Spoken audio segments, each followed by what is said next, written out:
I'm Joe Polish. I'm Dan Sullivan. And welcome to 10 Times Talk. Hello, this is Joe Polish, and I'm here with Mr. Dan Sullivan in the studio at the Strategic Coach headquarters in Toronto. How you doing, Dan? Thanks, Joe. Really great. Looking forward to our conversation today. Yes, this will be awesome. Now, here's what I'm going to do. I'm going to talk about quotes, and I'm going to actually make this particular recording with Dan one of our first episodes for our podcast called 10 Times Talk. And Dan, describe a little bit about who you are and what you do, and then I'll try to do the same for myself, and then we're going to share to all the successful entrepreneurs out there some good wisdom. Basically, Joe, I call myself the 10 times persuader. So this is kind of a role that I've developed in life. And for the last 40 years, I've been working with really talented, ambitious, successful entrepreneurs. And what I've hit on as a great way to work with these individuals who already have so much success is to get them to think now in terms of how they would take their entrepreneurial success 10 times greater. This is unique with each individual, but my greatest love and pleasure in life is just having discussions about how they would take their personal life, their business life to 10 times greater levels of improvement and growth and progress and achievement. And you do a fantastic job with that. I always refer to you as the smartest entrepreneurial thinker that I know on the planet. And I would probably even have to throw you into the category of probably the smartest human being that I know. And the reason I say that is not because I've been brainwashed or I've not been exposed to smart people, because I know some of the smartest people on the planet. I really make that decision and I have that belief about you based on 13 years currently of being in your program, the Strategic Coach, and also having you be in one of my programs called Genius Network Mastermind, spending a lot of time together. And you have had more discussions with successful entrepreneurs than any other human being on the planet through all the work you've done with Strategic Coach. And so you just have an insight and a perspective that very few have, coupled with a lifetime of experience. And on top of that, you walk the walk and talk the talk better than anyone I know. You actually live the life that you preach. And many people that are in the how-to, advice giving, mentoring, coaching, whatever you want to call it, business, really don't do as good of a job as I've seen you do. So I think you're not only successful financially, but in every other way, from being happy, grateful, class act, I mean, you name it. And so what I want to do today is we started going down a path of recording podcast episodes. And these are more than just podcasts, but they're recorded episodes for Genius Network and also for the Dan and Joe Show. And we stumbled on this, and when I say stumbled, it wasn't really like, oh, we discovered it. We've really been thinking through what is it that we've been communicating on all of the conversations that we've had in the past that we've not yet publicly released. We've preparing all of this to start this episode for really successful entrepreneurs and anyone that is a value-creating entrepreneur.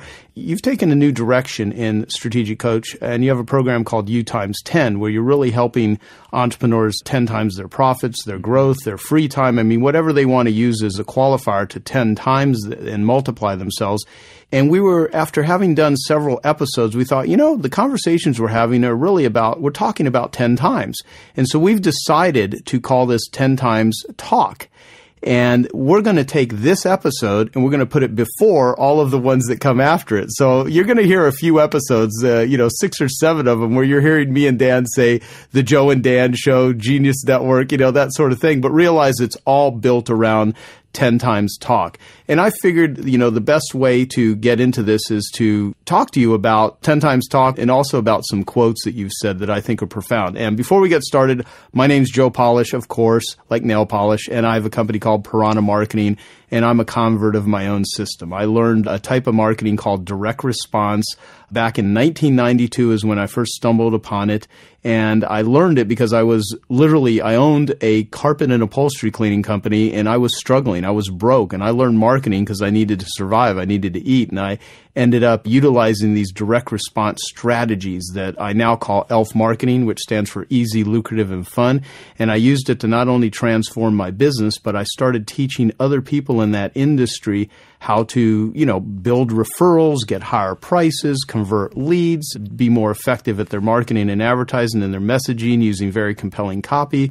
And since that period of time, I've sold, many millions of dollars worth of how-to courses, manuals, seminars, events. And today we've got clients all over the world. I run the highest level mastermind group in the world for direct response marketers. It's a $25,000 a year program called Genius Network Mastermind. And I do all kinds of amazing stuff with brilliant entrepreneurs. And the favorite person that I do this stuff with in the field of multiplying your business is Dan Sullivan. And then I also have a sister podcast called I Love Marketing that I do with a brilliant guy by the name of Dean Jackson. And that's really focused on me and Dean talking about really unique direct response strategies at ilovemarketing.com. So that's my little spiel. Mm-hmm. So Dan, you've published a couple of books all about your quotes. The Quotable Dan Sullivan, Never Own Anything That Eats While You Sleep. And there's a new one coming out, which we'll keep that a secret for now. But basically, you are really known for just saying short, wise things. And in the shortest amount of words, you're really basically, you pack a lot of meaning from the fewest amount of words. And in one of your quote books, you have a quote that's all progress starts by telling the truth. And I'd like you to describe that. And I'm just going to simply ask you some questions about your quotes, and that'll be the way that we introduce people to 10 Times Talk. First of all, like yourself, Joe, and so many other entrepreneurs, it wasn't always just a smooth upward road. A lot of us have gone through really rough periods of life. Back in the 70s, I went bankrupt. I was divorced. I was bankrupt again in the early 1980s. And, fundamentally, it was because I didn't really have my business model together. I didn't have my marketing together. I hadn't really worked out my business cycle. And what I realized is that to the degree that I was willing just to tell the truth about what wasn't working and taking full responsibility for it, not blaming anyone else, but just saying, okay, this isn't working. You have some things that are working. This isn't working. If you could do it all over again, how would you do it differently? And then you start doing things differently. And pretty soon a lot of failure turns into success. So I find, that in any area of life where people are having problems, that the only starting point for them to turn it around is to actually tell the truth about what's actually happening without blaming. I think the big thing is that there's a tendency to blame others for why you're not succeeding, but you really have to tell the truth. The reason why things aren't working is really because you're not telling the truth about what's actually happening. Yeah, well, I guess as entrepreneurs, there's probably a lot of delusion in line that's taking place when their business isn't working. Yeah, and one of the biggest areas, Joe, and you've been with Coach for 13 years, is just to absolutely tell the truth about what you're really good at. Because a lot of entrepreneurs think they're good at everything. It's not true. A lot of entrepreneurs had the gumption to actually become entrepreneurs in the first place is because they're a really good salesperson. And the moment they become an entrepreneur, they stop selling, and that's, the very thing which allows them to be successful, they start doing less of. I'm a persuader. I thought about that, and I'm not the greatest coach in the world, and I don't think I'm the greatest salesperson in the world, but I do think I'm the greatest persuader in the world. I'll just keep giving you different ways of looking at the way that you're looking at, and one of them's going to click, and you'll persuade yourself doing that. So when I told myself the truth about that, then I could really create a great business model that's been very, very successful. I've gone 10 times, 3 times in the last 20 years in terms of the success of the company. And, when I first started working with you, I could zero in. I could see all the activity that you were doing, but I could see the circle right in the middle where you just seemed to just automatically shine. And I think my greatest impact is I just persuaded you more and more over the years just to take that seriously and not take the other things seriously. Yeah, I think it is a continual lifelong process. And the thing that I think is great about how you went about doing it is there's a lot of people that I've encountered that their method of having someone go to a new direction is like kicking them in the ass or being really hardcore about it, whereas you are very much identifying what you call unique ability and helping them really narrow in on that and take it seriously while simultaneously giving up all the things that they hate and getting them to, get rid of the frustrations, the messes, and continually fill their life with just what they're good at. Yeah. And, just to bring it down to your example, what I saw the moment that you came into Coach was that you were a phenomenal connector. I could tell just by the way you talked and the people you knew and the ideas that you were familiar with and how you would connect one thing with another. I said, geez, I've never seen anybody with this talent before. And yet I saw you doing a lot of other things that just seemed to frustrate you and didn't seem to produce the real results. And you were kind of presenting yourself as all of it. And I said, if you just present yourself as this one in the middle, that you've got a nose for who's a genius, you got a nose for what are genius ideas. But then once you were in that area and you just kept getting more success and more confidence, then you were off to the races. And I have to tell you, that's my greatest joy in life, is just to have been influential in persuading someone just to do the things that they're really great at. Yeah, well, and see, so part of our 10 Times Talk motivation here is to take you, the listener, and actually persuade you to identify what you're really great at, where the real value is, what is your unique ability, and help you better direct that into the world, because that's where, the value that me and Dan will get out of putting this out there and putting these ideas out into the world is to literally change the global conversation among the highest achieving entrepreneurs, and not just people that make the most money, just people that are really doing innovative, awesome, cool things that help people. I remember asking you, Dan, several years ago, what's your definition of selling? And you didn't even think about it. You just said getting people intellectually engaged in a future result that's good for them and getting them to emotionally commit to take action to achieve that result. And then I asked you, could you say that again? And you basically said it verbatim while I wrote it down. And I looked at that definition, and I've read over 1,000 books. I go to a lot of seminars. I'm a student of learning, from smart, bright people. I love entrepreneurism, so it's usually areas of marketing and persuasion. And, I've done a lot of reading and studying and application of selling and marketing. I just never heard anything quite said that way.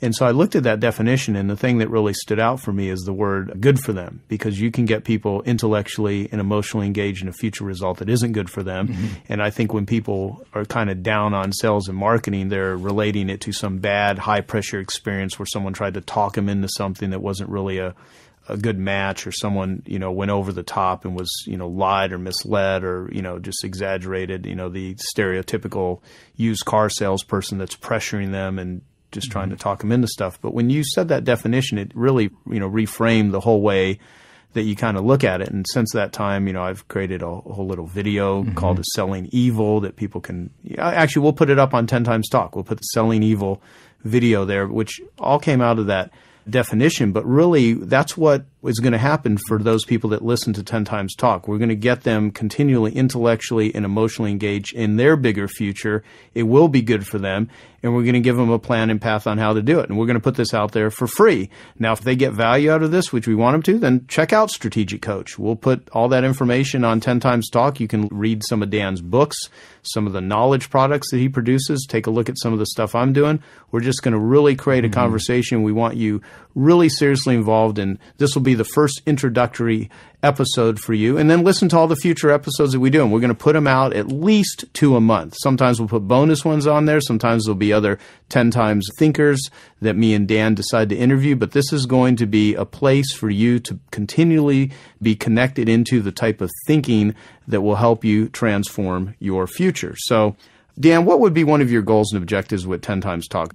Well, the interesting thing is, because I think that I'd like to spend a little more time on just really what 10 times really means. And one of the things that's really interesting with a lot of entrepreneurs, when I talk to them about 10 times, they're kind of single-minded about it. And they say, I want 10 times greater revenues, or I want 10 times greater profits. And I says, well, let's take that apart a little bit.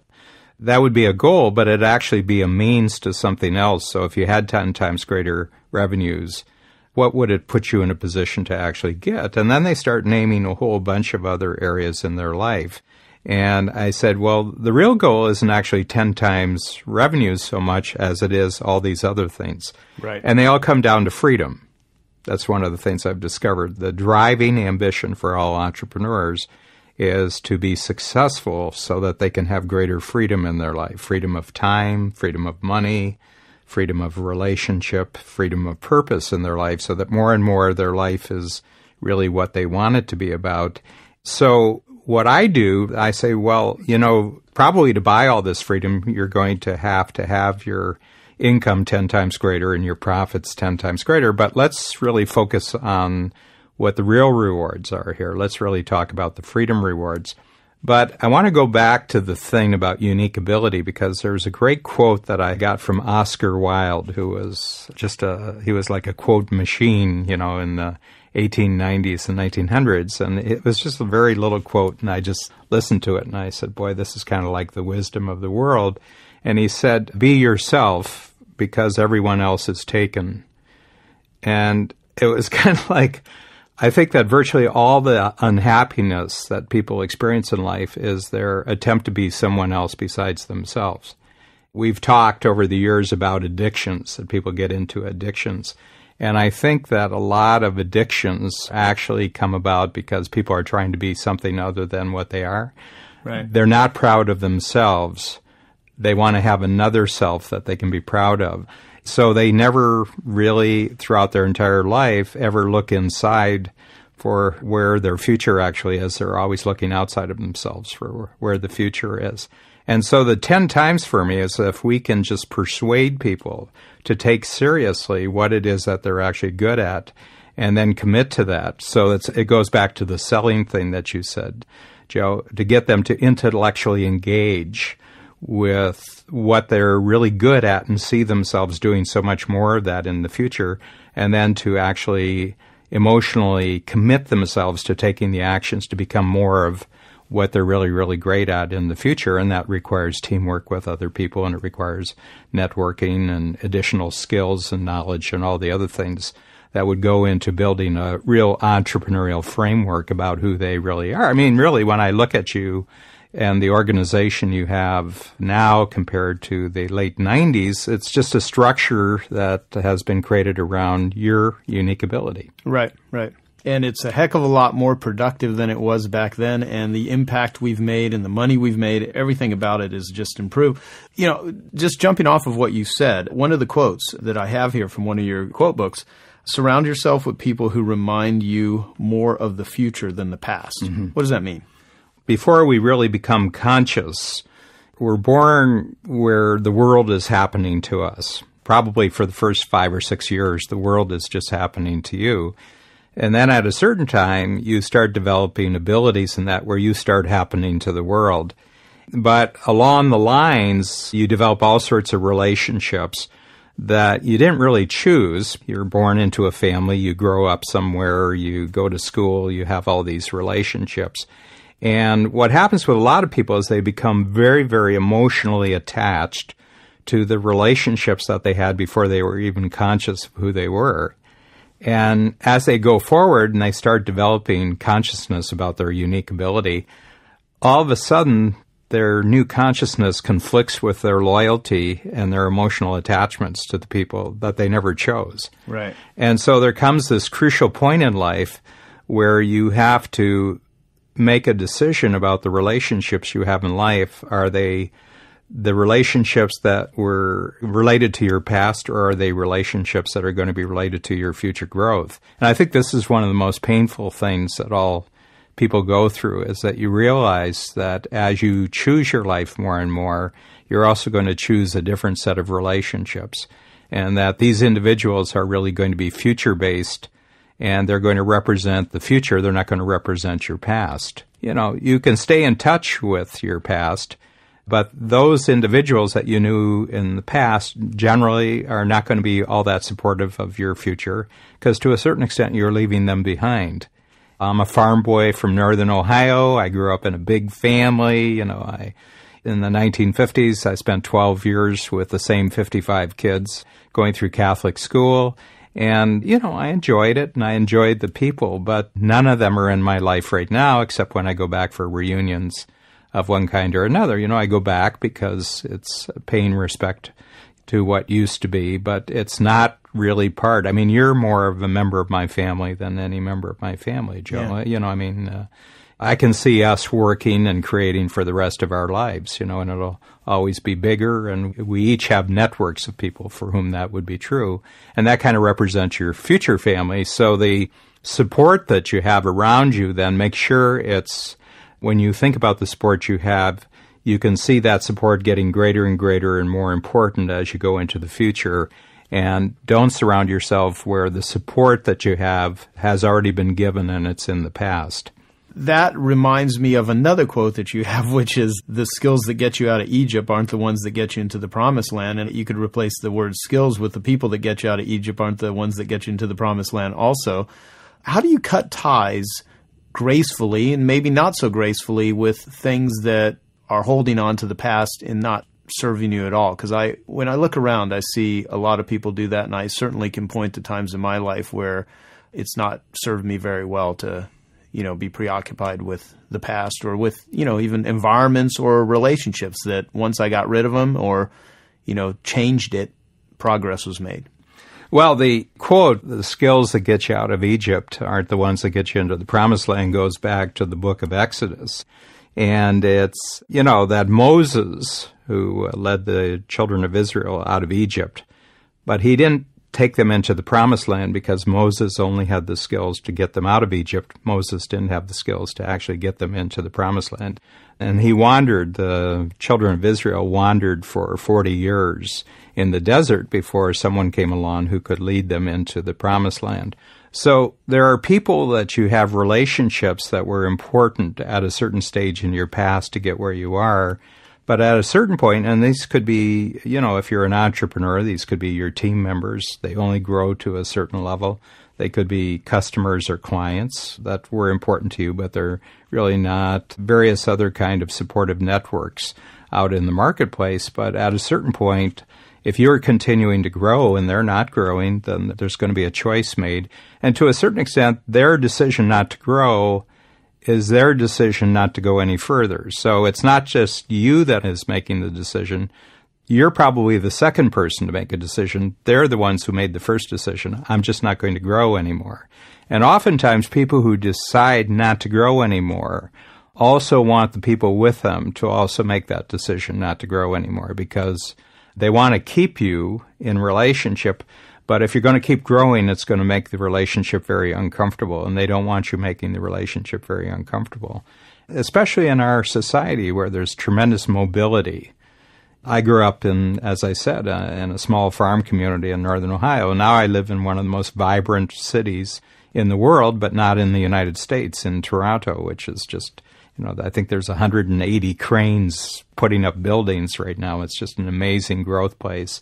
And I operate in 3 countries, and I have people from all over the world who are strategic coach entrepreneurs. But these relationships are all consistent with a future that I have for myself and the future of the company, and I need these relationships. And they're just as emotional and important to me as any other relationships I had in the past.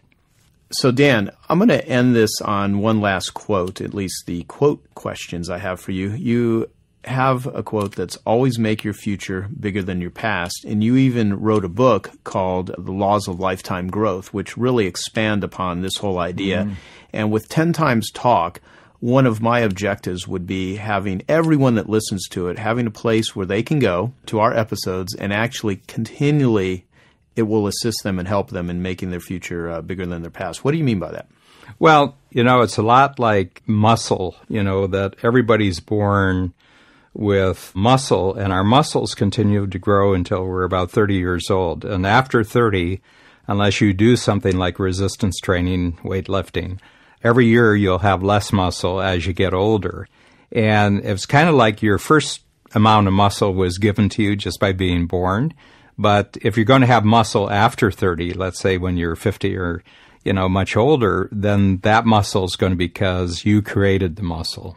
And I think that's on the physical level, but on the intellectual and emotional and psychological level, I think children are given a future by their parents. I mean, if they grow up in good circumstances, they're given a future. Nothing much is expected of children. I mean, if you really put it down to it, there's enormous supports we have for children. We have a whole school system, and I think people go out of their way to help children.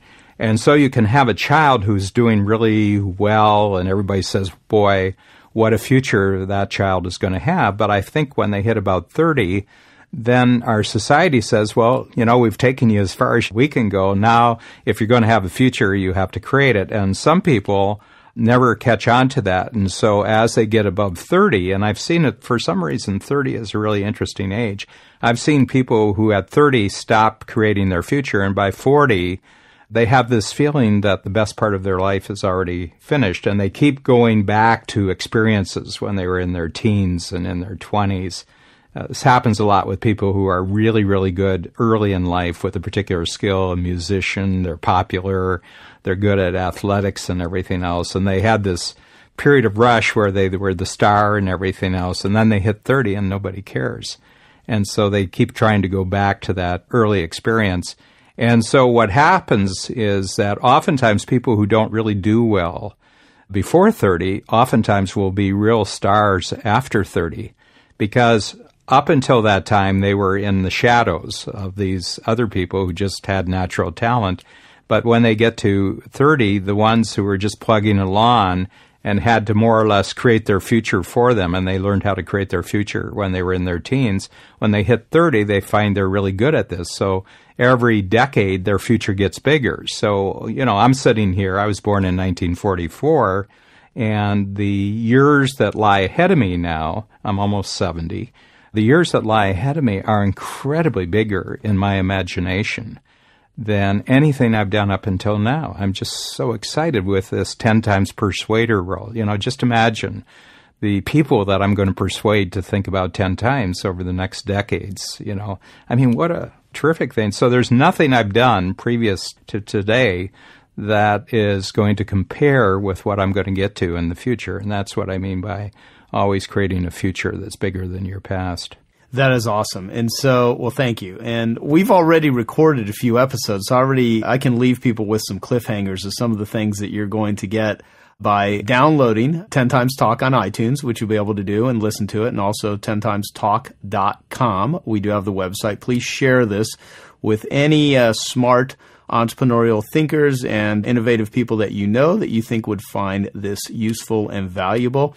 And we're going to have all kinds of discussions ready for you if you just stay plugged in. I asked Dan lots of questions because I can hit him with almost any entrepreneurial challenge on how to overcome challenges or how to reach opportunities, and he just understands it and knows it very well. I'll share a lot of methodologies around how to make your marketing and your sales more effective. We talk about how to manage your time, dealing with overwhelm, the difference between an abundance mindset and a scarcity mindset, unique ability and identifying your unique abilities, managing and delegating, overcoming complexities, dealing with fears and challenges, how to handle ideas if you already are great at coming up with ideas, and a whole variety of things that entrepreneurs that operate at a very high level deal with. What are you most excited about, Dan, with 10 Times Talk? Well, I think, Joe, whenever we get together, I think that's what prompted us to think about this series of interviews, is that we've always really spurred each other on. And as a matter of fact, the real breakthrough for me, and I'd like to put in a little plug here, is when I had to rearrange my schedule for a couple of years. So Babs, my business partner, and my wife, we could actually go to your 25K, the Genius Network. And in the very first moments of that very first Genius Network, you said, look, you're paying us $25,000 each to be here. And here's the deal on it, that if you don't get $250,000 value out of this in the first year, then I'm not going to allow you back for the second year. And it was like I sat there for the first 15 minutes and I saw my whole future in what you had said, this challenge. And I said, boy, oh boy, this is where I'm going to go next. I'm just going to organize my entire life around 10 times. So you have me as a pig in mud here, because just talking on this level and being able to have these discussions is just the greatest pleasure in the world. So I'm just excited and looking forward to every time we sit down to record these. Yeah, thank you. Thank you. And so for all of our listeners, stay plugged in, and we are going to continually update the website 10 Times Talk with what we feel will be very useful and valuable, and in Dan's words, to continually give 10 times multipliers. And we'll refer to the top entrepreneurs as multipliers. direction, confidence, capability, and clarity so that you can continually make your future bigger than your past, reach your goals and objectives, get rid of messes, and just simply become happier and wealthier along the way. And so thank you for listening to this very first episode. Love to hear your feedback, and we will be talking to you on the next episode of 10 Times Talk. Thank you.